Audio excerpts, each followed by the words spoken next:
Hello दोस्तों, सादर नमस्कार। मैं एसके सिंह बोधिसत्व क्लासेस में आपका स्वागत करता हूं। हमारा वीडियो अगर आपको पसंद आए तो लाइक शेयर सब्सक्राइब करना ना भूलिएगा और कमेंट करके बताइएगा कि क्या आप इसमें क्या सुधार कर सकते हैं। चलिए आइए एक एक क्वेश्चन को देखते हैं। संविधान निर्माताओं के विचारों को जानने की कुंजी को उद्देशिका कहा जाता है। संविधान निर्माताओं के विचारों को जानने की कुंजी क्या है? उद्देशिका को कहा जाता है। और इसमें अगला पॉइंट है कि केशवानंद भारती बनाम केरल राज्य 1973 में कहा गया कि उद्देशिका संविधान का एक भाग है। उद्देशिका संविधान का एक भाग है और मूलभूत ढांचे के अलावा इसमें संशोधन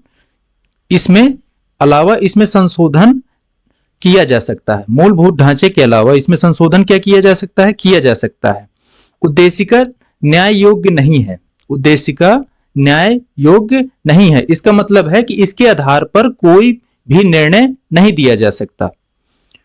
42वें संविधान संशोधन अधिनियम 1976 में उद्देशिका में 3 शब्द कौन कौन से हैं? समाजवादी, पंथ निरपेक्ष और अखंडता शब्द जोड़े गए हैं। केवल उद्देशिका में एक ही बार संशोधन किया गया है और वो ये है 42वां संविधान संशोधन 1976 में। एक उद्देशिका में शब्द है, आपने पढ़ा होगा, जो पहले हमने बताया था कि संपूर्ण प्रभुत्व संपन्न का अर्थ क्या होता है। संपूर्ण प्रभुत्व संपन्न का अर्थ होता है कि भारत अपने आंतरिक और बाह्य सभी मामलों में पूर्ण स्वतंत्र है। भारत अपने आंतरिक और बाह्य मामलों में पूर्णतः स्वतंत्र है। उद्देशिका में वर्णित उद्देश्यों एवं आदर्शों की व्याख्या संविधान में मूल अधिकार, नीति निर्देशक सिद्धांत और मूल कर्तव्यों में की गई है। इसकी व्याख्या किसमें की गई है? मूल अधिकार में की गई है, नीति निर्देशक तत्व डीपीएसपी में की गई है और हमारे मूल कर्तव्यों में की गई है। उद्देशिका में 3 प्रकार के न्याय की बात की गई है। कौन कौन? सामाजिक, आर्थिक और राजनैतिक न्याय। और उद्देशिका में 5 प्रकार की स्वतंत्रताएं हैं। विचार, अभिव्यक्ति, विश्वास, धर्म और उपासना की स्वतंत्रता। एक केस है, इसको देखिए। एसआर बॉम्बई बनाम भारत संघ के वाद में पंथ निरपेक्षता को संविधान का आधारभूत ढांचा घोषित किया गया। और पंथ निरपेक्षता का अर्थ क्या है? पंथ निरपेक्षता का अर्थ है कि भारत में राज्य का कोई धर्म नहीं है। भारत में राज्य का कोई धर्म नहीं है। पंथ निरपेक्षता को धर्म निरपेक्षता भी कहा जाता है। गणराज्य का क्या अर्थ है? गणराज्य का अर्थ है कि भारत का राष्ट्राध्यक्ष निर्वाचित होगा, ना कि वंशानुगत। जो हमारे भारत के राष्ट्रपति हैं वो क्या होंगे? निर्वाचित होंगे। और भारत के राष्ट्रपति कैसे निर्वाचित होते हैं? वो निर्वाचित होते हैं, चुने गए प्रतिनिधियों के द्वारा निर्वाचित होते हैं।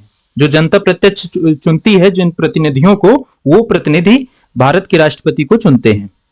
समानता कितनी है? प्रतिष्ठा एवं अवसर की समानता। प्रस्तावना में प्रतिष्ठा एवं अवसर की समानता दी गई है। लोकतंत्र का क्या अर्थ है? लोकतंत्र का अर्थ है लोगों का तंत्र, अर्थात जनता का शासन। क्योंकि प्रस्तावना यहीं से शुरुआत ही होती है। प्रस्तावना की शुरुआत कहां से होती है? हम भारत के लोग से शुरुआत होती है।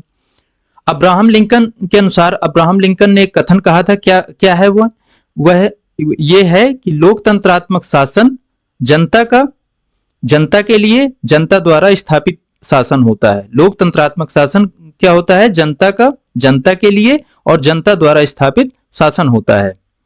व्यक्ति की गरिमा और राष्ट्र की एकता एवं अखंडता सुनिश्चित करना भारतीय संविधान की प्रस्तावना के अंतर्गत एक संकल्पना है। क्या है संकल्पना है? वह है कि व्यक्ति की गरिमा, राष्ट्र की एकता और अखंडता बनाए रखना। न्यायमूर्ति हिदायतुल्लाह ने गोलकनाथ बनाम पंजाब राज्य के मामले में उद्देशिका को संविधान की मूल आत्मा कहा। किसने कहा था? न्यायमूर्ति हिदायतुल्लाह ने। के.एम. मुंशी ने उद्देशिका को क्या कहा? उन्होंने कहा राजनीतिक जन्मपत्री है। उद्देशिका को राजनीतिक जन्मपत्री कहा है। सुभाष ने उद्देशिका के विषय में कहा कि संविधान शरीर है तो उद्देशिका उसकी आत्मा है। उद्देशिका आधारशिला है तो संविधान उस पर खड़ी अट्टालिका। संविधान शरीर है तो उद्देशिका उसकी आत्मा है। उद्देशिका आधारशिला है तो संविधान उस पर खड़ी अट्टालिका। उद्देशिका को संविधान का दर्शन भी कहा जाता है। क्या है? उद्देशिका को संविधान की फिलॉसफी भी कहा जाता है।